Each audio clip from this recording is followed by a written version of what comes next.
우리 최근에 우리 동부전선엔 GOP에서 무슨 사건이 일어났죠. 저도 이전에 GOP에 한번 간 적이 있는데, 밤을 새면서 그 보초를 섰는데 참 힘들더라고요. 굉장히 따분하고, 이 뭐 하는가 싶어요. 굉장히 힘들었는데, 우리 동부전선 GOP에서 이제 큰 사건이 일어났습니다. 그래서 자기 그 동료들을 총으로 또 수류탄으로 던져가지고 또 5명 숨지고 7, 8명 다치고 그런 상황이 벌어졌는데, 그 병장이 이렇게 이제 3개월만 있으면 제대하는 그런 병장이더라고요. 참 너무 안타까워요. 안타까운데 그 병장이 우리 신문지상에서 알겠지만 간심사병, 관심을 많이 둬야 되는 사병으로 알려져 있었습니다. 그 관심사병이 뭘까? 요즘 저 때는 그런 말이 없었는데 이제 한번 찾아봤어요. 보니까 그게 정확한 이름이 보호관심병이라 하더라고요. 보호관심병, 군생활 적응이 힘들거나 심리적으로 문제가 있어서 특별 관리가 필요한 병사를 관심사병이라 이렇게 이야기하더라고요. 그런데 그 부대에서 이 관심사병의 관심을 줬기는 줬는데 좀 다른 차원으로 관심을 둔 것 같아요. 보니까. 그죠? 지금까지 밝혀진 바로 보면 왕따를 경험한가 봐요. 지금 왕따를 경험한 것 같습니다. 지금 다 밝히지는 않았지만, 그래서 이 사람은 특별히 군생활이 어려운 사람이니까 특별히 관심을 가지고 도와줘라 이렇게 관심을 가졌어야 되는데, 그 사람이 잘 적응을 못했고 또 외모적으로도 좀 어려움이 있었는지 해골이라 부르고 그랬다는 신문지상의 이야기를 봤습니다. 그래서 왕따도 경험하고 놀리고, 또 그 사람이 분명히 군대 체질이 아니었을 거예요. 힘들고. 여러분 군에 가면 군대에 맞는 체질이 있어요. 제가 볼 때는. 저는 군대 체질 절대 안 해요. 저는 군대 체질 절대 안 하는데, 보면 뭔가 눈치 빠르고 있잖아요. 빠리빠리 하고 있잖아요. 이 간물대 정리를 하고 정리 정돈 잘하고 이런 사람이 있잖아요. 그런 사람이 딱 적응을 잘해요. 그런데 그러지 못한 사람들 많잖아요. 많고, 그거는 다 능력이 없다기보다도 이렇게 그 기질이 좀 달라서 그런 거예요. 적응 못하는 사람 있잖아요. 하여튼 그런 구조 속에 적응 못하는 사람을 좀 힘들게 막 이렇게 하는 그런 문화가 있는데, 이 병장이 아마 그랬던가 봐요. 그래서 그런 일이 벌어졌고, 그래서 군과 대치하는 상황에서 부모님이 갔다 그러잖아요. 부모님이 가서 설득하려고, 자수하라고. 그래서 아버지가 그런 이야기를 했대요. 제가 신문 읽어보니까 그 군과 대치 중에 있는데 군 장교들에게 이제 3개월만 있으면 제대할 애가 이것부터 더 격렬하게 이야기했겠죠. 이렇게 한 이유는 분명히 뭐가 있을 것이다. 사살하지 마라. 우리 아들 분명히 이유가 있을 것이다. 이렇게 이야기해요. 분명히 이유가 있다는. 여러분 그렇게 하기에는 분명히 이유가 있는 거예요. 그게 3개월 남았는데 지금 제대 말년에는 정말 떨어지는 나뭇잎도 조심하는 때인데, 이렇게 한 데는 분명히 이유가 있는데 사람들이 그 이유를 무시해버렸죠. 그래서 이런 일이 생겨가지고 많은 사람이 죽고 온 나라가 슬퍼하고 이런 일이 막 벌어졌습니다. 여러분 사람이 이상한 행동하는 사람들 보면 이유가 있어요. 그런데 그 이유를 누가 알 수 있냐 그러면 아버지는 알 수 있어요. 사랑하는 사람은 알 수 있다니까요. 이유가 있어요. 이유가. 사랑하는 마음이 없는 사람은 이유를 모르는 거죠. 왜 저러나? 이렇게. 왜 저러나? 이렇게. 근데 아버지니까 아는 거죠. 분명히 이유가 있을 것이다. 그 이유 듣지 않고 사살하지 말아달라고 막 막았다 그러잖아요. 다행히 사살은 되지 않고 자살을 시도하다가 지금 죽진 않았다는 이야기를 우리가 들었지 않습니까? 이 관심사병에 있어서 가장 필요한 것은 뭐였을까요? 제 생각에는 이 긍휼의 눈이에요. 긍휼. 이 친구는 군생활이 굉장히 어려운 친구다. 적응하기 정말 어렵고 GOP는 더 어렵다 이 친구. 이런 눈으로 봤더라면 뭔가 이유가 있을 것이다. 이런 눈으로 봤더라면 이런 사건이 일어나지 않았을 건데, 우리 때는 그러지 못해요. 그러지 못합니다. 그런 긍휼의 눈이 없죠. 예수님 당시에 이제 로마가 세계를 지배하고 있었잖아요. 로마는 이 긍휼하고 전혀 이게 연관이 없는, 정말 연결되지 않는 나라였습니다.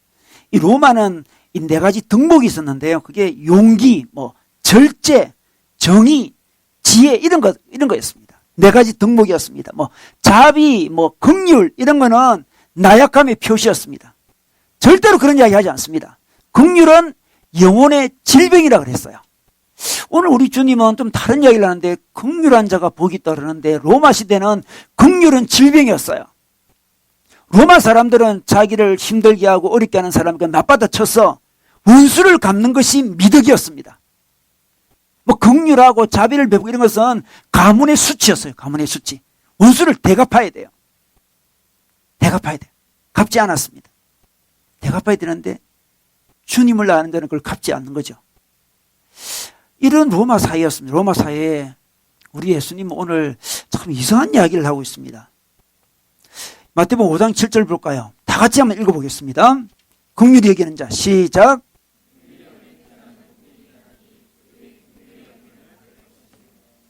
지금 로마 사회는, 이스라엘 사회는, 헬라 문화에서는 이 긍휼을 혐오했죠. 긍휼을 참 구수치쳐 놓은 거다, 이렇게 이야기했습니다. 이 아리스토텔레스라는 유명한 철학자 있잖아요. 그 사람도 이런 이야기를 했더라고요. 이 긍휼이 없었어요. 로마 사회는 다 긍휼이 없는데 노예를 어떤 연장으로 봤습니다. 연장, 망치 같은 걸로 본 거라는 거죠. 노예들 데리고 놀다가 일 시키다가 실정이 나면 그냥 문행 경기장에 보내가지고 그런 동물에게 죽게 만들어버려요. 노예들은 영혼이 없어요. 긍휼이란 전혀 없습니다. 또 로마 사람들은 여자도 또 인간 취급 안 했거든요. 애들도 인간 취급하지 않았습니다. 애들이 태어나면, 장애인으로 태어나면 아버지가 버려요. 뭔가 약하게 태어나도 버려요. 이 긍휼하고 전혀 관계없는 지금 문화예요. 지금 이 문화. 요즘 우리나라는 어떻습니까? 요즘 저는 우리나라가 긍휼 불감증에 걸렸다 이런 생각이 들어요. 이 긍휼이 우리 주위에 없어요. 여러분 긍휼이 느끼시나요? 긍휼이 느끼지 않습니다. 긍휼한 마음으로 그 관심사병을 보지 않습니다. 참 힘들겠다. 쟤는 지질적으로 정말 힘들고 또 정서적으로도 좀 문제가 있는 모양이다. 참 힘들겠다고 봐주지 않아요. 우리 주위에 그런 거 봐주는 문화가 있는가요? 봐주지 않습니다. 로마서 1장에 보면 이런 말씀이 있어요. 이 하나님을 떠난 사람의 특징은 무정한 자요 무사비한 자다. 그런 말씀이 있는데 참 이 시대는 무정해요. 무정하고 무사비해요. 긍휼이 없습니다. 긍휼. 말세의 징조에도 보면 이 디모데 후서 3장 3절에 말세의 징조가 나오는데 말세의 징조도 무정이 나와요. 무정. 이 무정한 사람은 지금 말세를 맞이하고 있는 거예요. 말세를 맞이할 때 인간의 마음속에는 자비가 없어서요. 긍휼한 마음이 없어집니다. 이렇듯 이 시대는 긍휼을 영혼의 어떤 질병이라고 보는 이 시대에 우리 주님은 긍휼한 사람이 어떤 사람이다? 행복한 사람이다 이야기하고 있어요. 긍휼을 베풀 줄 알아야 돼요. 긍휼을. 근데 이 긍휼이라는 단어가 어떤 단어일까요? 긍휼. 우리 느낌으로도 알지만 긍휼 조금 더 구체적으로 보면 긍휼은 이 헬라어로 보면 있잖아요. 이런 단어예요. 상대방이 지금 비참한 상태에 있어요. 비참한 상태에 있는 이유가 자기가 잘못해서 비참한 상태에 있어요. 지금. 자기가 무슨 약점을 갖고 있는 거예요. 자기가 무슨 실수를 한 거예요. 지금. 그럼에도 불구하고 비참한 상태에 있는데 이 사람이 잘못해서 비참한 상태에 있다 할지라도 불쌍한 마음으로 그를 돕는 것을 긍휼이라 그래요. 그죠? 우리는 자기가 잘못해서 비참한 상태에 빠지면 어떻습니까? 잘 됐다 너. 그렇게 잘못하더만 쌤통이다 너. 이렇게 할 수 있는데 긍휼은 그런 게 아니라 자기 잘못이라 할지라도 비참한 상태에 있는 걸 보고 안타까워하면서 불쌍하다. 어떻게 도울 수 있을까? 이렇게 생각하는 게 긍휼이라고 이야기를 합니다. 그게 바로 긍휼이라는 거죠.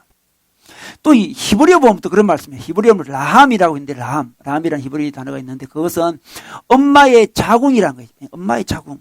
엄마의 자궁이 뭘까요? 엄마의 자궁. 그러니까 자궁 속에 있는 아기를 엄마가 바라보는 눈 있잖아요. 그게 바로 긍휼이라는 거죠. 여러분 아기를 가집니다. 저희 교회 지금 아기 가진 사람이 지금 5명이어서 지금 1명이 태어났으니까 4명이 지금까지 있거든요. 4명이 좀 더 놓을 거예요, 지금. 4명이. 저는 저희 교회는 장차 애들이 엄청 태어날 것 같아요. 지금 분위기를 보니까 엄청. 네. 5년 안에 한 몇십 명이 태어날 것 같아요. 제 생각에는 지금. 다 결혼한다는 전제하에. 네. 결혼은 제가 책임질 수는 없지만 하여튼 그 전제하에 지금 상황을 볼 때. 자궁 속에 있는 아기를 엄마들은 어떻게 바라봅니까? 굉장히 긍휼한 눈으로 바라보셔요. 바라보잖아요. 아기 가지면 이렇게 엄마가 힘들어지잖아요, 지금. 먹는 것도 잘 못 먹고. 괴로워요. 그런데도 불구하고 아기를 원망하지 않습니다. 너 왜 내 속에 들어와서 나를 괴롭히니? 이렇게 이야기잖아요. 아주 애틋한 감정으로 바라보는 거죠. 이게 긍휼이라는 긍휼. 저도 애가 2명 있는데 우리 첫째 태어났을 때 좀 크게 태어났어요. 아주 크게 태어나고 좀 우락부락하게 생겼어요. 우리 첫째가. 요즘은 안 그래요. 요즘은 우리 정말 안 그렇죠. 요즘은 훈남이에요, 훈남. 제가 볼 때 훈남인데. 옛날에 태어났을 때는 4.07로 태어나가지고, 지금 병원에서 한 30명이 쫙 있었거든요, 애기들이. 그 중에 제일 컸어요. 제일 크고, 제일 자연스럽게 생겼어요. 자연스럽게. 굉장히 자연스럽게 생겨가지고 간호사들이 뭐 놀렸어요. 야, 뚱띠야, 뚱띠야. 그러면 그래서 제가 보는데도 놀리더라고요. 제가 보는데 아빠 앞에서도 제가 봐도 딴 애보다 2배 정도 큰 것 같아요. 이렇게 있는 모습이. 근데 아빠가 보는 눈은 많이 다르잖아요. 뚱띠면 어떻습니까? 참 긍휼의 눈으로 보잖아요. 너를 내가 아니면 누가 거두리. 그런 느낌 있잖아요. 내가 거두어야 되겠다, 얘를. 그런 마음 있잖아요. 그게 긍휼의 마음이에요. 그게 자궁이란다는 자궁. 근데 이 긍휼의 마음이 우리 하나님이 우리에게 향하시는 마음이에요. 우리 하나님이 긍휼이 풍성하세요. 우리 에베소서 2장 4절에 보면 긍휼에 풍성하신 하나님이 우리를 사랑하신 그 큰 사랑을 인하여 허물로 죽은 우리를 그리스도와 함께 살리셨고 이런 말씀이 있습니다. 우리 하나님이 긍휼이 풍성해 가지고 있잖아요. 그 풍성한 긍휼로 우리를 지금도 바라보고 계시고요. 긍휼이 풍성한 그 사랑으로 우리를 구원하셨대요. 지금 허물로 죽은 우리를 예수님과 함께 살렸다 이렇게 이야기하고 있습니다. 그래서 하나님은 기본적으로 우리를 아주 긍휼한 마음으로 쳐다보고 있습니다. 여러분 그게 느껴지시나요? 하나님이 나를 참 긍휼한 눈으로 보고 있다. 아주 긍휼한. 그것이 경험될 때 우리 마음속에 긍휼이 올라오면서 다른 사람을 긍휼히 대할 수가 있어요.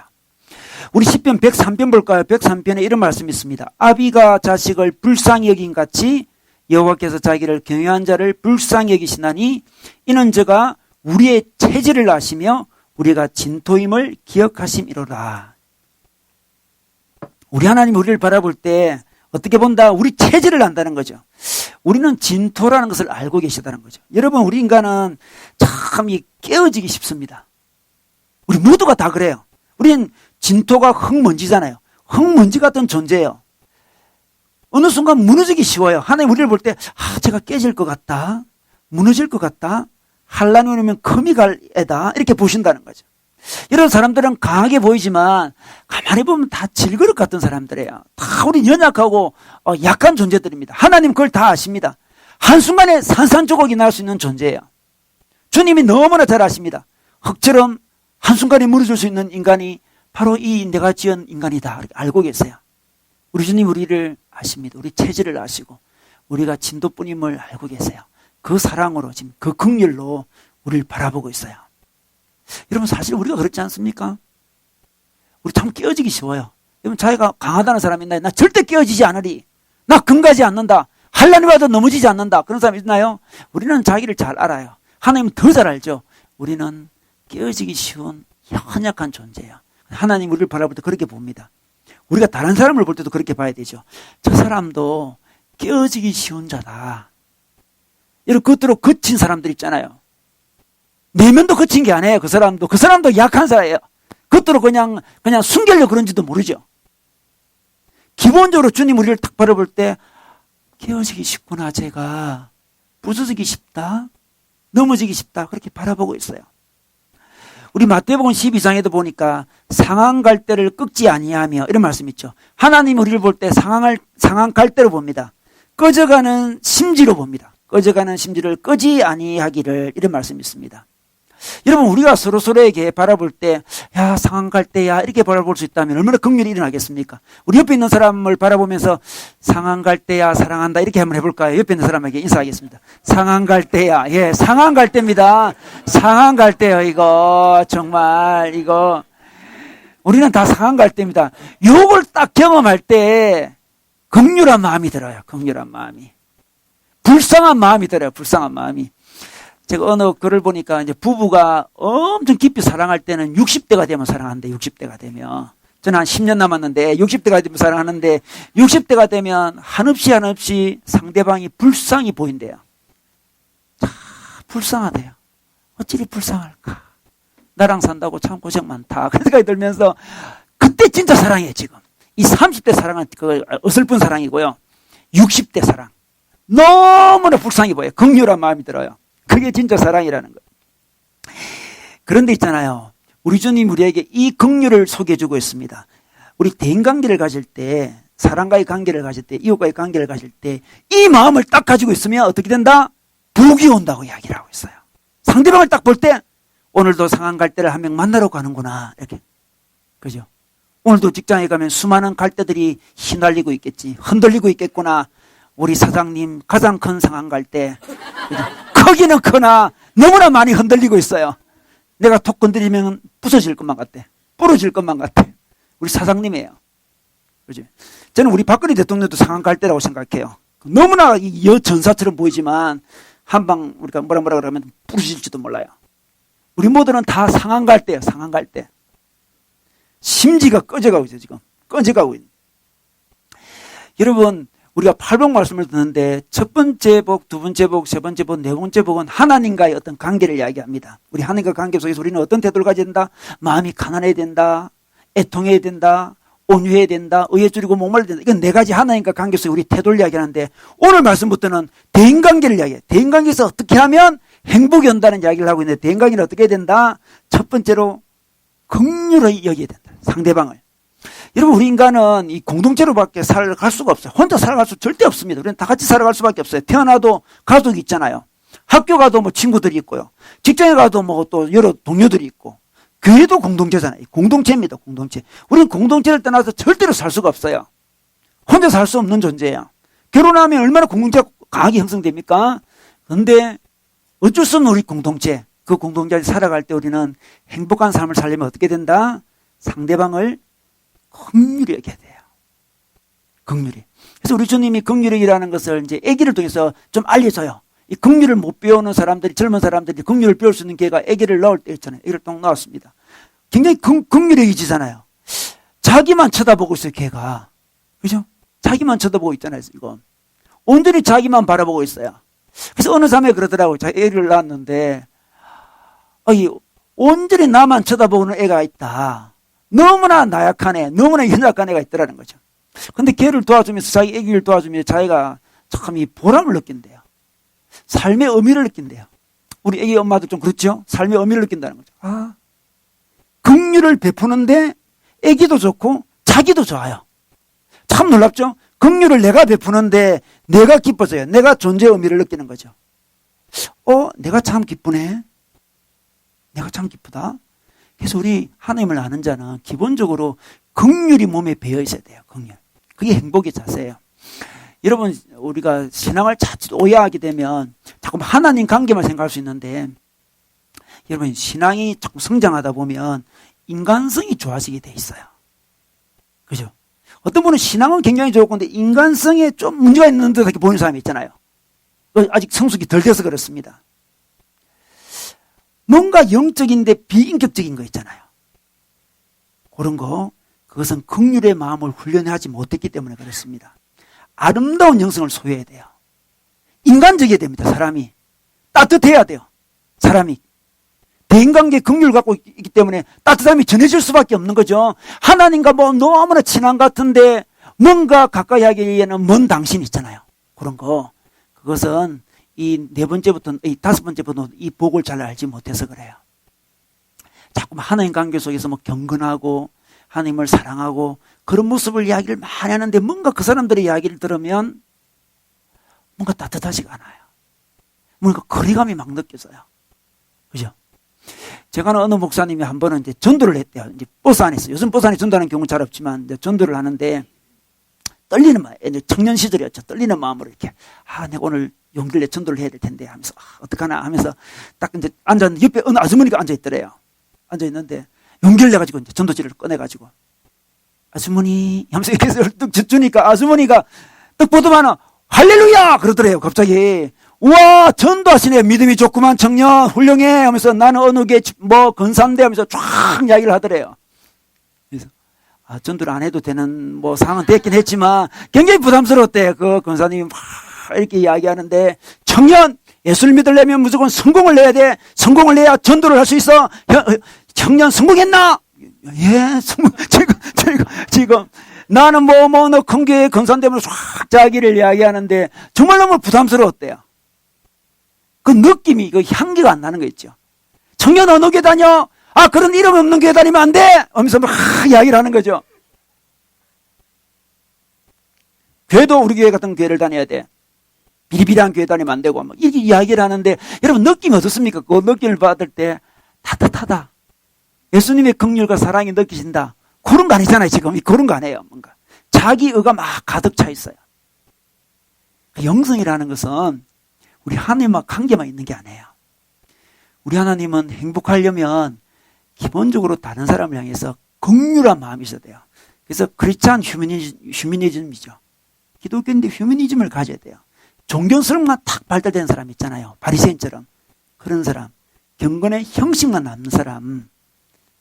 그래놓고 영적이라고 스스로 생각하는 그 사람은 이 긍휼의 복을 알지 못해서 그렇습니다.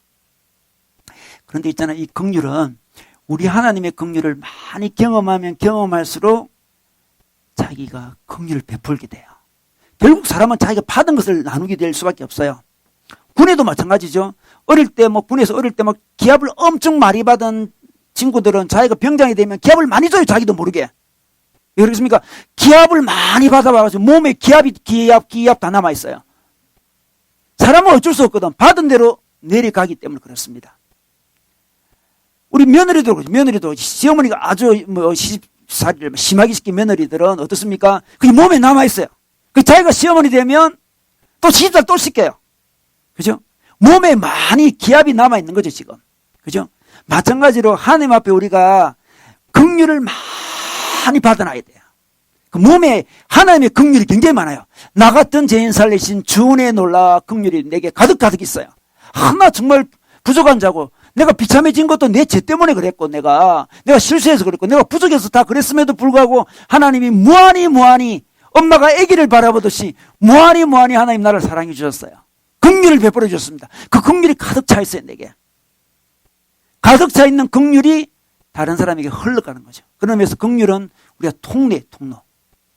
자기 힘으로 긍휼을 베푸는 것은 어찌 보면 가식적인 거예요. 제가 할머니 보니까 이런 이야기 있더라고요. 어떤 집에 이제 아들이 옆집에 이제 칼을 빌리러 갔대요. 근데 옆집에서 칼을 안 빌려줬대요. 기분이 굉장히 나쁘지 않습니까? 안 빌려주더래요. 그런데 이제 다음에 이제 그 집에서 이 집으로 칼을 빌리러 올 상황이 생겼어요. 칼을 빌리러 갔대요. 근데 자기 아버님이 칼 빌려주라 이렇게 이야기했어요. 그 아들이 아니 왜 빌려줍니까? 저번에 안 빌려줬는데 우리도 빌려주지 맙시다 이렇게 이야기했어요. 그때 아버지가 그런 이야기했어요. 저번에 안 빌려줬다고 우리가 다시 안 빌려주는 것은 보복하는 거다. 그렇게 보복. 이 보복이잖아요. 보복. 그리고 이 빌려주더라도 있잖아요. 빌려줄 수 있잖아요. 빌려주더라도 너 저번에 내가 안 빌려줬지. 그럼에도 불구하고 나 너 빌려준다. 이런 느낌을 가지고 빌려주는 것은 정오하는 거래요. 정오. 발음이 아니라 정오하는 거예요. 정오하는 거예요. 어디 더 심한 거죠. 우리는 정오할 때 더 많은 것 같아요. 예. 그냥, 그죠? 안 빌려줘! 이렇게 하면 그냥 보복 정도 하는 건데 나는 너 같지 않아. 빌려주지. 하면서 이렇게 쓰는 거 있잖아, 이거. 그죠? 내가 그래도 내 체면이 있고 그렇지. 주위에 보는 사람도 많으니까 빌려는 주마. 뭐 이렇게. 정말.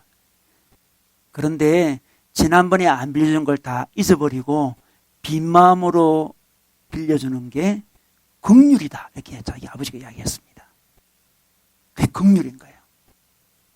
우리 하나님이 우리에게 보복한 것도 없고 우리 하나님 우리를 정오하지 않습니다. 하나님은 우리가 그렇게 애를 먹였는데도 불구하고 그렇게 문제를 많이 일으키고 실수하고 잘못했음에도 불구하고 하나님은 다 잊어버리시고 하나님 머리가 좀 많이 나쁘신가 봐요. 많이 잘 잊어버렸어요. 많이 잊어버리시고 언제 그랬냐는 듯이 우리를 사랑해 주시잖아요. 그 사랑을 많이 받은 사람은 몸에 긍휼이 배어 있습니다. 배어 있습니다. 그래서 긍휼을 베풀게 되죠. 우리 마태복음 18장에 보면 그 만 달란트라는데요. 만 달란트 우리 빚진 자, 우리 100데나리온 빚진 자, 그 이야기 나오지 않습니까? 만 달란트는 한 3조 돼요. 3조. 말이 안 되는 거죠. 3조에 200만 원밖에, 100데나리 200만 원이거든. 3조 탕감을 받은 자가 200만 원 탕감 받은 자를 용서해 주지 않는 이야기가 나오잖아요. 그죠? 그죠? 그게 만 데나리온, 이 3조를 탕감받은 그 기쁨이 없어요, 이 사람에게는. 그래서 안 되는 거예요. 그래서 성경에 나오잖아요. 성경에 마태복음 18장 33절에 내가 너를 불쌍히 여긴 같이 너도 내 동료를 불쌍히 여김이 마땅치 아니하냐. 그래서 자기가 불쌍함을 받았습니다. 긍휼을 충분히 누렸다. 오, 만 달란트. 와, 너무나 놀랍다. 이 큰 은혜를 누렸구나. 딱 받은 사람은 어떻습니까? 그것이 동료에게 흘러간다는 거죠. 그런데 문제는 그것을 못 느끼고 있는 거예요. 여러분, 자기가 얼마나 비참한 존재인지를 알지 못하는 사람은 남을 용서하거나 긍휼을 베푸기 굉장히 어렵습니다. 자기가 알코올 중독인지를 알지 못하는 사람은 알코올 중독자를 굉장히 미워한대요. 사실은 자기가 알코올 중독자인데 지금. 자기가 심각한 알코올 중독자를 알지 못하는 사람은 알코올 중독을 굉장히 미워하게. 자기 처지를 알지 못해서 그래요. 교만한 자를 굉장히 미워하는 사람은 자기가 얼마나 교만한지를 몰라서 그런 거예요, 이게. 자기가 철저히 문제가 있는 사람임을 깨닫게 되면 악한 사람을 볼 때 그렇게 미워할 수가 없어요. 나도 비슷했는데, 어쩌면 지금도 비슷할지도 모르는데, 하나님 나를 긍휼 베풀어 주시는데, 사람마다 다 이유가 있다니까요. 그 관심사병 그렇게 한 이유가 있어요. 이유가 그냥 몰랐던 거예요. 몰라. 사람마다 다 이유가 있어요. 그렇게 하는 이유가 있어요. 우리가 눈을 여서 못 보기 때문에 미워하고 막 그러는 거예요. 이유가 있습니다. 이유가. 자기가 얼마나 하나님 앞에 철저한 죄인이라는 걸 깨닫는 사람은 자기도 모르게 다른 사람을 볼 때 긍휼한 마음이 들어요. 긍휼한 마음이 들어요. 제가 우리나라 초대교회에 있었던 어떤 이야기를 하나 해드리고 싶어요. 여러분, 설교안에 보면 최홍종 목사님의 긍휼이라고 노는데요. 이 목사님은 혹시 어떤 목사님인지 아세요? 우리 그 여수에 가면, 전라도 여수에 가면 그 애양원 있잖아요. 그죠? 한센병 환자들의 병원, 이 애양원인데, 요 병원을 처음 만드신 분이신데, 이분이 원래 그 긍휼이 많은 분이 아니었어요. 성격이 욱하는 사람이 있잖아요.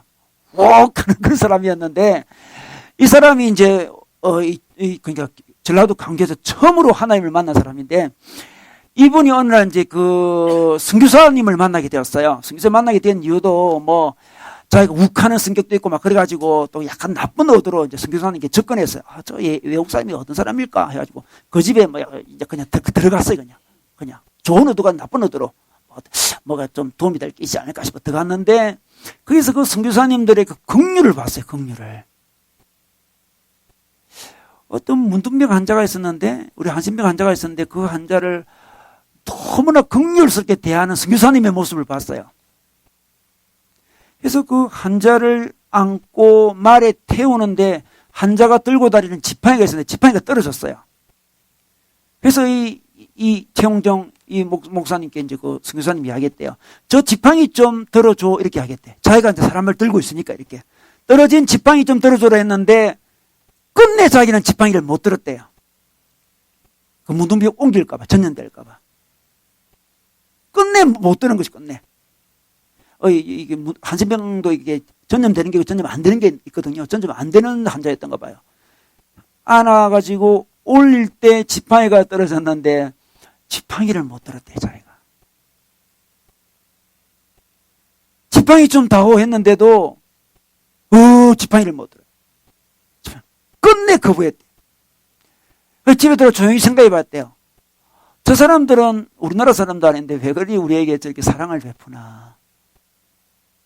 나는 왜 같은 동족인데도 왜 지팡이 하나 못 들지? 나는 왜 지팡이도 못 드나? 저 사람은 끼어앉는데 나는 지팡이도 못 들어요. 무슨 차이인가? 이게 신앙의 차이구나.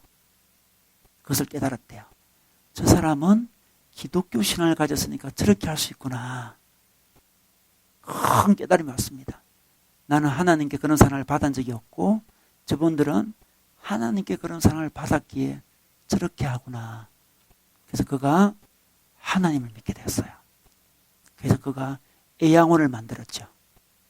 수많은 한센병 환자들을 도와주었습니다. 그가 죽었을 때 장례식 할 때 전국에 있는 수많은 한센병 환자들이 몰려왔대요. 아버지라 부르면서 아버지라 몰려왔대요. 여러분, 긍휼을 경험을 해야 긍휼을 베풀 수가 있어요. 그래서 자기가 긍휼을 베풀지 못할 때 슬퍼해야 돼요. 왜 나는 지팡이를 들 수 없나? 나는 지팡이 하나도 못 드는 내 속에 긍휼이 이것도 없나 이것도. 그러고선 내가 하나님께 사랑을 많이 못 받아봤구나. 물론 하나님은 사랑했죠. 자기가 못 경험해서 그런 거지. 자기가 긍휼을 많이 못 입어본 거예요 지금. 충분한 긍휼을 못 받았어요. 그래서 긍휼한 마음이 안 들어. 긍휼한 마음이 안 들어요. 긍휼한 마음이 안 들 때 우리는 내가 왜 하나님의 긍휼을 왜 못 느끼지? 이렇게 자기를 바라봐야 돼요. 근데 놀랍게도 이 긍휼이 있잖아요. 같이 어울려 있을 때, 공동체로 있을 때 잘 개발이 돼요. 혼자 있는 사람은 잘 긍휼을 잘 개발을 못합니다. 여러분 헨리 누엔이라고 하잖아요. 헨리 누엔, 우리 신부님, 헨리 누엔 신부님. 그 신부님이 하버드 대학 교수였잖아요. 그분이. 근데 자기 마음의 그 갈급함, 그 답답함, 그 허무함, 그런 걸 극복할 길이 없었잖아요. 그 잘 나가던 그 교수님이. 그래서 데이 브레이크라는 그 새벽이라는 캐나다 공동체에 들어가요. 장애인 공동체였거든요. 거기에 들어가서 장애인 중에 아담이라는 친구가 있어요. 아담을 섬기면서 긍휼을 베풀면서 자기가 회복되는 걸 경험해요. 공동체에 같이 몰려가지고 살다 보니까 긍휼을 베풀 기회가 있잖아요. 주고받다 하다 보니까 자기가 사랑을 경험해요. 여러분 오늘도 우리 영경자매 우리 컴패션에 일한다 했는데, 컴패션이라는 우리 NGO 단체에서 컴패션 뭐예요? 컴패션. 이 컴은 같이 한다 이 말이고, 패션은 고통이란 단어잖아요. 그래서 컴패션, 이 긍휼이라는 단어는 함께 고통을 나누는 걸 컴패션이라고 그래요. 함께 고통을 나누려면 같이 모여 있어야죠. 공동체로 있다 보니까 어떻습니까? 긍휼이 개발이 돼요. 왜냐하면 공동체로 있다 보면 저 사람과 내가 다른 사람이 아니라는 걸 깨닫게 돼요. 혼자 있을 때는 잘 몰라요. 여러분 사람은 다 다른 사람 같지만 그 뿌리가 다 같아요. 마치 이 섬과 같아요. 섬. 이 섬이 있잖아요. 딱 섬이 겉으로 보면 물 위에 떠 있는 섬들은 다 연결이 안 된 것 같지만 밑으로 내려가면 다 연결이 돼 있어요. 연결이 되어 있어요. 우리 모두가 연결이 됐다는 걸 딱 깨달을 때 상대방이 나고 나가 상대방이 되는 거예요. 긍휼한 마음이 생겨요. 다 연결이 되어 있어요, 여러분. 공동체 생활을 하다 보면 저 사람이 힘들면 나까지 힘든 상황이 막 전개돼요. 그냥 의식적으로 생각하면 저 사람과 나는 다르다 이렇게 생각할 수 있지만, 깊은 내면으로 들어가면 그 사람과 나는 연결되어 있습니다. 저 사람의 불행이 나의 불행이 되고 나의 불행이 저 사람의 불행이 되는 걸 딱 깨달으면 오죠. 공동체로 있으면. 저 사람과 내가 떨어질 수 없는 사이구나. 사람들은 그래요. 저 사람의 불행이 나의 행복이다. 저 사람이 불행하든 뭐 어쨌든 나는 관계없다. 이런 사람이 공동체 생활을 하게 되면 어떻습니까? 연결되어 있구나. 그래서 있잖아요. 다른 사람을 힘들게 하고 다른 사람을 폭력을 행사한다 생각해 봅시다. 폭력을 딱 행사하면 그 사람도 다치지만 사람은 모르지만 자기도 다쳐요. 자기는 의식을 못하지. 자기 영혼이 다칩니다. 그래서 폭력을 많이 행사하는 사람도 인생이 행복합니까? 남을 때렸는데 사실은 자기를 때린 거예요. 자기 영혼이 계속 상처를 받아요. 남을 막 비판했는데 사실은 자기 영혼도 막 다쳐요. 인간은 섬이 아니에요. 이렇게 좀 어린 사람들은 자꾸 자기 섬이라고 생각해요. 남의 기분, 남의 입장 전혀 아랑곳하지 않고 자기 마음대로 살아요. 근데 성장하면 성장할수록 어떻습니까? 다 연결되는 걸 알아요. 같이 살아보면 그렇습니다. 우리 사람이 사람을 비판할 때 있잖아요. 우리가 비판할 때 우리 연약해서 비판하기도 합니다. 상대방의 연약함, 부족함, 허물을 들춰낼 때 있잖아요. 그 사람들이 그렇게 들춰내는 이유를 가만히 보면 자기 어려움을 드러내려고 하는 거예요. 나는 쟤 같지 않다. 이걸 드러내기 위해서 막 비판하는 거예요. 그게. 나는 쟤가 아니다. 나는 쟤보다 훨씬 더 나은 존재다 하면서 막 비판을 열심히 하잖아요. 비난하고 정죄하면서 자기도 모르게 가만히 있는 자기가 부각이 되면서 위로 올라온다고 생각해. 그러나 원리가 그렇지가 않아요. 남을 비판하고 정죄하면 우리가 다칩니다. 다른 사람의 눈에 있는 티를 자꾸만 들춰내면 자기 눈의 들보가 계속 드러나는 거예요. 자기에게 더 심한 게 있습니다. 더 심한 게. 근데 공동체 생활을 하고 사람을 사랑하고 하다 보면 저 사람과 나랑 연결되는 걸 알고 그 사람의 허물, 부족함, 연약함은 이렇게 생각합니다. 이유가 있겠지. 그 간심사병의 아버지처럼 이유가 있겠지. 제가 왜 이렇게 개념 없이 행동하나? 이유가 있겠지. 이유가 있어요. 남 모르는 상처가 있을 가능성이 많아요. 내가 경험하지 않은 큰 상처를 받은 모양이다. 내가 경험하지 못했던 큰 왕따를 경험한 모양이다. 내가 경험하지 못한 수많은 인생의 고통이 있는 모양이다. 이유가 있겠지. 그런 생각이 들어요. 그들의 개념 없음, 생각 없음, 이상한 행동들에 대해서 비난하기보다 긍휼한 마음을 가지니까 참 큰 고통을 당한 모양이다. 그러면서 안아주고 용서해주고 이해해주고 그의 허물을 감춰줍니다. 근데 그렇게 하면 놀랍게도 자기가 행복해서요. 왜냐 그러면 긍휼한 자는 복이 있나니 긍휼을 받을 것이며 막 긍휼이 와요. 긍휼 베풀었는데 자기가 기뻐요. 제가 최근에 저희 아내가 좀 아파가지고 병원에 다니고 있지 않습니까? 병원에 가면 이게 자원봉사하는 분들이 많이 있어요. 그분들 보면 제가 유심히 한번 보니까 저 가는 병원이 자원봉사가 많더라고 보니까 그분들이 뭘 주냐 그러면 물과 음료를 주더라고. 이렇게 음료를 줘요. 그분들이 아마 병에 걸렸다가 나은 사람이 이제 자기처럼 병에 걸린 사람을 위해서 봉사하는 거 봐요 지금. 그래서 물을 줘요. 물을 주고 뭘 드릴까요? 표정이 굉장히 밝아요. 제가 유심히 봤는데 참 밝아요. 억지로 하는 거 아닙니다. 그 자원봉사입니다. 돈 받고 하는 것도 아니에요. 그거 자원봉사입니다. 나와서 저 그 일을 하고 있어요. 딱 줘요. 느낌이 굉장히 좋았어요. 자기가 긍휼을 베풀고 있습니다. 아, 병원에 오셨군요. 환자군요. 나도 그 경험을 했는데 참 힘들었는데 저는 나았습니다. 저도 그 안타까운 마음을 갖고 있어요. 내가 도와줄 건 없지만 이 물이라도 드리고 싶습니다. 드리고 있는 거예요. 근데 그 표정이나 느낌이 참 좋아요. 긍휼을 베푸는데 그 사람이 좋아 보여요. 그 사람이. 그게 하나님 나라의 특징이에요. 긍휼을 베푸면 자기가 행복해집니다. 자기가 행복해져요. 또 하나님이 그에게 긍휼을 줍니다. 여러분, 우리는 긍휼이 없으면 살 수 없는 존재입니다. 우리 하나님 긍휼 없이 살 수 있을까요? 하나님이 나를 불쌍히 여기지 않으면 살 수 없는 존재입니다. 그래서 우리 예배드릴 때 주님 우리에게 긍휼을 베풀어 달라고 기도하잖아요. 저는 가톨릭 미사를 이전에 여러 번 드린 적이 있었는데 그거 가면 참 그 부분이 참 인상 깊어요. 주여 우리를 불쌍히 여기소서. 이 노래를 불러요. 주여 우리를 불쌍히 여기소서. 그걸 계속 불러요. 정말 주님 우리를 불쌍히 여기야 살 수 있어요. 우리는. 주여 우리를 불쌍히 여기소서. 불쌍히 여기소서. 불쌍히. 우리가 지금 하나님께 받을 것은 불쌍히 여김 받는 이밖에 없다는 거죠. 우리 인생을 참 많이 보면 누군가 나에게 불쌍히 여기지 않으면 살 수 없는 인생이라는 걸 깨달았던 거죠. 저희가. 하나님이 나를 불쌍히 여기지 않으시면 이 거친 세상을 살 수 없을 것 같아요. 그래서 기도는 불쌍히 여기달라고 그러잖아요. 하나님 제가 어떤 일을 했으니까 대가를 달라든지 그렇게 하지 않습니다. 하나님 저는 저의 잘못도 있고 부족함도 있고 다 그래가지고 지금 인생이 좀 비참하게 됐는데 지금 이 해결할 수 있는 길은 불쌍히 여겨주는 것밖에 없다고. 주여 우리를 불쌍히 여기소서 그러잖아요. 여러분 예수기도 들어보죠. 예수기도는 주 예수 그리스도요 저를 불쌍히 여기소서. 이게 예수기도거든요. 이 동방정교 사람들이 많이 하는 거. 불쌍히 여기달라고 그러잖아요. 불쌍히. 하나님 불쌍히 불쌍 안 여기주시면 우리 살 수 없어요. 그런데 하나님이 놀라운 축복의 길이 있는데 그 불쌍히 여김을 받을 수 있는 길이 뭐다? 우리가 다른 사람을 긍휼히 여기면 하나님의 긍휼이 우리에게 온다는 거예요. 지금 우리의 행복이 온다는 거죠. 하나님 우리 긍휼 베풀 때 네가 긍휼 베푸구나. 우리에게 긍휼 확 베풀어 주세요. 마치 긍휼이 파이프 같은 거죠. 파이프가 쫙 내려오는데 우리가 밑에가 막혀 있으면 위에서 하나님의 긍휼이 내려올 수가 없어요. 우리가 파이프를 열어야 돼요. 탁 열면 우리의 긍휼이 다른 사람에게 쫙 내려가요. 쫙 물이 내려가면서 위에서 긍휼이 물이 내려옵니다. 긍휼. 우리는 긍휼 없이 살 수 없는 존재예요. 여러분 자기 힘으로 인생 살 수 있습니까? 살 수가 없어요. 그래서 긍휼이 이 순환이 돼야 됩니다. 하나님이 내게 긍휼을 주시고 저는 저 긍휼을 다른 사람에게 주고 그럼 그걸 보고 하나님은 또 우리에게 긍휼을 주시고 선순환이 계속 일어나는 거죠.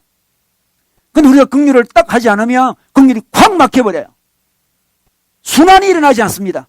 우리는 긍휼 없이 살 수 없는 존재인데 긍휼 없이 인생을 살려고 하니까 이런 일이 막 벌어지는 거예요. 다 바라볼 때 긍휼의 눈이 아니에요. 다들 힘든 거예요. 제가 어렸을 때 그 목욕탕에 가면 이 때를 서로 밀어줘요. 요즘은 때를 전혀 안 밀어주더라고요. 요즘에는 돈을 달라고 그러더라고요. 옛날에는 때 밀어주는 게 그냥 너무 자연스러운 거였습니다. 저 같은 경우는 딱 보고 힘 좋은 아저씨, 잘할 것만 같은 아저씨를 보는 거죠. 저 아저씨 참 잘하겠다. 아저씨 딱 밀어주세요. 이렇게 그러면 막 싫다 이런 아저씨 아무도 없었어요. 싫다는 아저씨가 있을 수가 없죠. 그 문화에서는. 그럼 밀어주면 이런저런 이야기도 하면 오라라라 이야기를 해요. 이야기하고. 그럼 자연스럽게 또 그 사람도 나도 밀어줘. 다시 밀어. 선순환이 목욕탕에서 일어나. 선순환. 밀고. 서로 긍휼의 마음으로 등을 우리 힘으로 밀 수가 없어요. 여러분 자기 힘으로 등을 밀 수 있는 사람 손 들어보세요. 우리 인생 자기 힘으로 살 수 있나요? 등 미는 거 똑같아요, 우리 인생. 자기 힘으로 할 수 있는 영역도 있고, 자기 힘으로 못하는 영역도 인생이 굉장히 많아요. 이거 남 도와주지 않으면 안 되는 영역이 굉장히 많아요. 우리 교만한 사람은 자기 인생, 자기 힘으로 살 수 있다 그러지만, 결국 그렇지 않습니다. 누가 등을 밀어줘야 돼, 등을. 내가 밀어주면서, 나도 밀어줘서 밀어주세요. 이렇게. 요즘 이렇게 돈 내잖아요. 보니까. 돈 내. 돈 내고 딱 한 번 해봤는데 목동에서 아는 집사님을 만났어요. 집사님이 나를 보고 너무 반가워하시더라고요. 목사님 하면서 저를 잡고 등 미는 데 데려가더라고요. 그래서 이거 좋습니다 하면서 데려가더라고요. 그래서 뭐 전신으로 10만 원, 5만 원, 3만 원 붙여놨더라고요. 여러분, 그게 우리의 모습인지 몰라요, 지금. 다 우리의 모습인지 몰라요. 여러분, 자기 힘으로 등 밀 수 없습니다. 돌고 돌아야 됩니다. 돌고 돌아요. 우리 하나님은 참 놀라워요. 우리가 긍휼을 베풀 때 긍휼이 옵니다. 여러분, 원종수 권사님 이야기 아시죠? 원종수 권사님. 우리 그분 테이프 굉장히 많이 듣는데 그분이 자기 어머니가 가난한 자들이 굉장히 잘 베푸는 분이라 그러잖아요. 그 권사님이.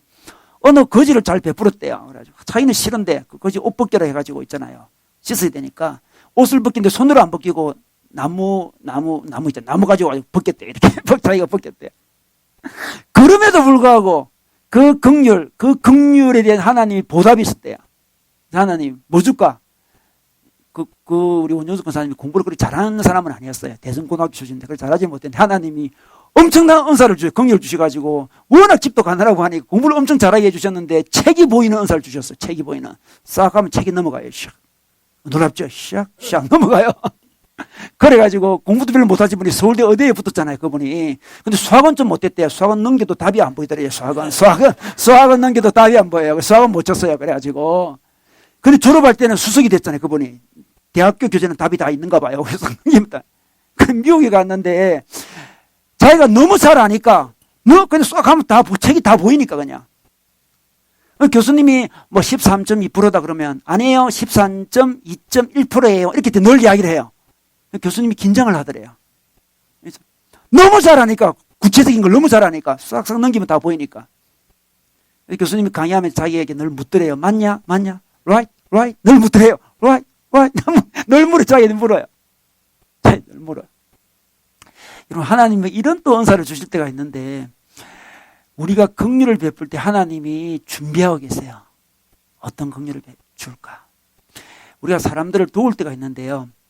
사람 도울 때 우리 꼭 기억해야 될 것은, 예를 들어 내가 우리 할리미를 돕는다 했을 때, 도울 일 별로 없어요. 훌륭한 형제가 도울 일 별로 없지만 하여튼 돕는다 했을 때, 내가 이 친구를 도우면 있잖아요. 하나님이 저를 도와주세요. 이게 성경의 원리예요. 근데 이 친구를 도왔는데 이 친구가 나를 안 도울 가능성도 많고요. 또 해를 끼칠 가능성도 있어요. 할리미가. 예를 들어서 그 사람들이 선을 행하다 낙심하는 이유는 이 원리를 몰라서 그래요. 내가 이 사람을 도우면 때가 되면 이 사람이 나를 돕는다고 오해를 해요. 결국 그렇지 않습니다. 이거. 긍휼을 베푸면 하나님이 긍휼을 베푸는 거지, 긍휼을 받은 그 사람이 내게 베푸는 건 아니에요. 훌륭한 사람 베푸는 사람도 있겠지만 그것을 너무 바라면 선을 행하다가 낙심하게 돼요.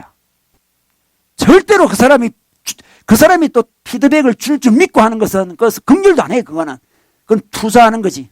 할림에게 투자하자. 좋은 주식이야 하면서 값이 오를 가능성이 많아. 얘가 잘 나갈 가능성이 많아. 이렇게 돕는 것은 투자하는 거지. 그건 긍휼이 아니에요. 우리는 사람을 도와야 됩니다. 이 돕고 긍휼을 베풉니다. 우리 마음속에 내가 긍휼을 베푸지만 이 친구는 어떻게 반응하는지 상관없고 때가 되면 하나님께서 내게 긍휼을 베풀어 주실 것이다. 나를 도울 것이다. 그리고 하나님은 돕습니다. 그래서 인생이 자꾸 행복해지고 자꾸 아름다워지거든. 자꾸 하나님이 우리를 도우시니까. 우리는 남을 돕고 하나님은 나를 도와요. 그죠? 그래서 원수에게도 도울 수 있는 건 이거죠. 원수를 돕기 싫잖아요. 정말 돕기 싫어요. 자기 상처 준 사람들 돕기 굉장히 쉽잖아요. 긍휼 베푸기 너무 싫어요. 근데 그 사람을 바라보지 않습니다. 그럼에도 불구하고 내가 도울 수 없는 저사를 도울 때 도울 필요가 없는 나를 하나님이 돕는 거예요. 그죠?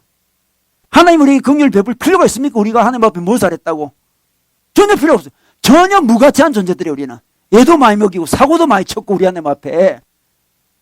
그럼에도 불구하고 하나님의 긍휼을 받을 수 있는 것은 우리 하나님 우리를 사랑해서 그런 건데, 우리가 다른 사람에게 저 사람은 나의 긍휼을 받을 전혀 가치가 없어요. 정말 내게 잘한 것도 별로 없어. 상처나 주고. 그럼에도 불구하고 하나님의 긍휼을 알고 그 사람의 긍휼을 베풀 때 하나님의 긍휼이 온대요. 하나님의 긍휼이 와요. 그리고 때가 되면 있잖아요. 또 놀랍게도 이웃도 긍휼을 되갚아 줄 때가 있습니다. 다는 아니지만. 왜냐 그러면 사람은 심은 대로 거두기 때문에 이 잘 심음이 있잖아요. 그 사람도 인간인지라 때가 되면 우리를 도울 때가 많이 있어요. 결국 우리는 개인이 100점을 가질 수가 없어요. 우리가 100점짜리 인간이 아니에요. 우리는 다. 우리는 그냥 부분적인 사람들이잖아. 자꾸 돕는다는 것은 긍휼을 저축하는 것과 같아요. 하다 보면 어느 순간 그게 토로올 때가 많습니다. 우리 그런 말 있죠. 가는 말이 고와야 오는 말이 곱다 그러잖아요. 먼저 긍휼을 베풀어야 돼요. 이 시대는 있잖아요. 오는 말이 고와야 가는 말이 곱지 이런 느낌이에요. 지금 제가 보니까. 네가 잘해봐. 내가 해줄 수 말지 그렇게 생각해보겠다 이런 거잖아요. 사랑도 그런 것 같아요. 사랑도. 내가 충분히 사랑해서 그 사람이 사랑을 하도록 해야지. 누가 나를 사랑하나. 오는 말이 고와야 가는 말이 곱다. 우리가 먼저 좋은 말을 할 때 그게 오는 거예요. 여러분 이전에 한번 그 흑인들이 미국에서 폭동을 일으킨 적이 있었는데 그 LA 흑인 폭동이라고 유명했습니다. 1992년도에 일어났죠. 그때 일어났을 때 그 타격을 누가 받았냐 그러면 우리 한인들이 교민들이 많이 타격을 받았어요. 그 한인들이 잘못된 건 절대 아니었습니다. 그 당시 노드니 킹이라는 흑인이 있었는데 그 사람이 이제 백인 경찰한테 체포되면서 좀 인종차별적인 체포를 당했어요, 지금. 그래서 뭐 흑인들이 굉장히 기분 나빴어요. 나쁜데 무죄 석방됐어요, 경찰이. 그게 폭동이 일어나 버린 거예요, 지금. 큰 폭동이 일어났는데 어떻게 된다 그러면 그 근방에 있는 한인상가, 한인타운이 다 약탈당하고 방화가 일어났어요. 한인들이 잘못된 거 아닌데도 불구하고. 근데 가만히 알아보니까 있잖아요. 한인들이 평소에 흑인들에게 잘 못했어요. 우리나라 사람들, 다른 안 그렇겠지만, 저도 이제 미군 부대에서 미군들과 같이 어울려 있었는데, 흑인도 있고, 황인도 있고, 인디언도 있고, 뭐, 남미인도 있고, 뭐, 다 있었는데, 우리가 제일 무시하는 사람이 흑인이에요. 흑인 무시하세요. 그죠? 우리 고참이 저보고 가르쳐 주더라고. 부를 때 먹통으로 불러라 그러더라고, 먹통. 흑인을 부를 때 먹통으로 부를래요. 그래서 제가 모르고 흑인한테 존댓말 비슷한 거 썼다가 욕 실컷 들어먹었어요. 먹통에게 그럴 필요가 있냐 하면서 막 그런 적이 있었는데 그냥 다 아는 거죠, 흑인들이. 동양 사람들이 와가지고 우리나라에서 머리 좋잖아요. 돈도 잘 벌고 막 인색하고 구두쇠 노릇하고 막 뭐 이게 무시하는 느낌으로 이야기하고 한이 맺혀 있었거든. 그래서 그 일이 터졌을 때 한인타운이 다 무너져 내렸어요. 약탈하고. 그런데 놀랍게도 있잖아요. 그 가운데서도 이 보호를 받은 상점들이 있었대요. 한인 상점들이. 보호를 받은. 그 알아보니까 있잖아요. 이 상점에 있는 이 주인이 긍휼이 많은 주인이었대요. 평소에 흑인들 가난하다고 잘 도와주고 장례식도 잘 찾아가고 장례식에 또 뭐 이거 뭐냐 부조도 많이 하고 뭐 그런 상인들이었대요. 그래서 그런 상인들 집에는 흑인들이 그 폭동이 일어났을 때 지켰대요. 그 사람들이. 말도 안 했는데도 불구하고. 이 집은 안 돼! 이 집은 약탈하지 마! 다 지켰대요. 결국 긍휼을 받게 되는 거예요. 긍휼을 여기는 사람은 긍휼을 받아요. 우리는 거친 세상을 살아가고 있잖아요. 다들 계산적인 세상, 비판하고 무시하는 그런 세상인데 하나님께서 우리에게 분명히 말씀해 주십니다. 긍휼을 베푸면 복이 온다고 말씀해 주세요. 여러분 우리가 공산주의 싫어하잖아요. 공산주의 굉장히 싫어하고 우리나라는 아직도 이게 남북이 대치 상황에 있어가지고 우리나라에 종북주의자가 많다 뭐 이런 이야기를 많이 하잖아요. 제가 가만히 보니까 이 다 종북주의자는 아니에요. 그냥 아니고 몇 명이 그런 사람이 있는 것 같아요. 제가 봐도.